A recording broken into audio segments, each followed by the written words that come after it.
China's Premier Li stopped in Peru on a third leg of his Latin America tour. He spoke to Peru's President Humala about economic ties and infrastructure. Dan Collyns has been following this, and he is in Lima for us with the latest. Hi, Dan.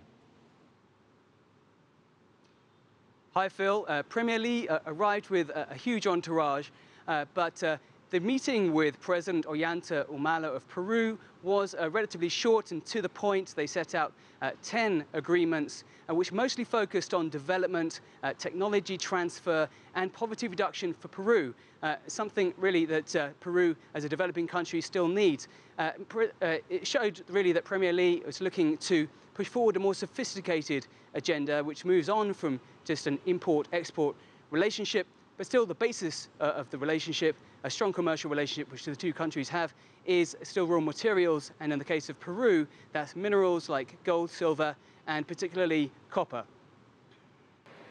It looks like a model of how modern mining should be.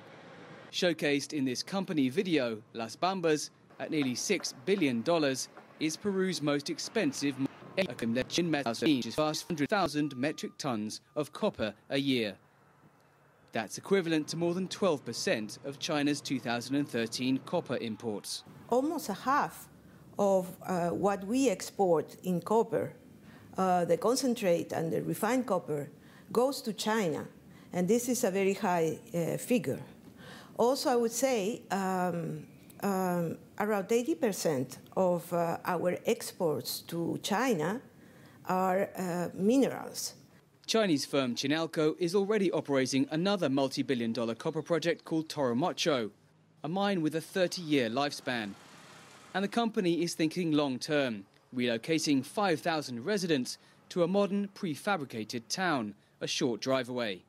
China is not only the main market for Peru's mineral exports, it's also the principal investor in future mining projects in the country. Nearly all of those mega projects are copper mines, as China too is betting on Peru for its long-term supply of the red metal. Overall, around a third of Peru's future mining portfolio is in Chinese hands, and Premier Li's visit will look to deepen those investments. But China will also tread carefully, as volatile conflicts can easily derail mega mining investments.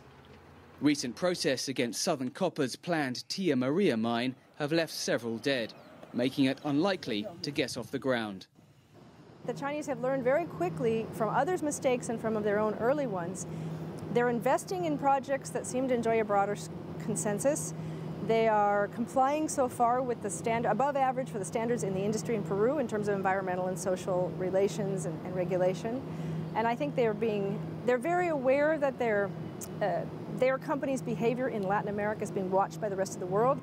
China's investment in Peru remains focused on minerals in general and copper in particular. But this trip will look to diversify trade and investment. That should open up more opportunities for Peru to sell more to its major market.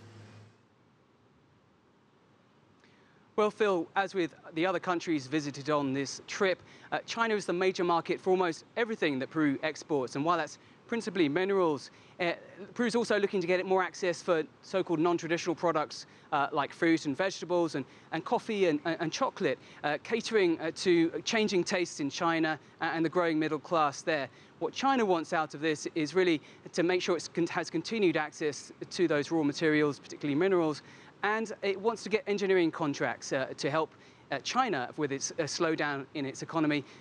What Peru wants is really technology transfer and infrastructure building. Infrastructure is much needed throughout the continent of Latin America, and the most emblematic deal, well, it's a proposal at this stage to come out of this trip is that of the interoceanic railway, still on the drawing board at this stage, but clearly Peru would benefit greatly from that, as it would pass through Peruvian territory and it would exit from Peruvian ports.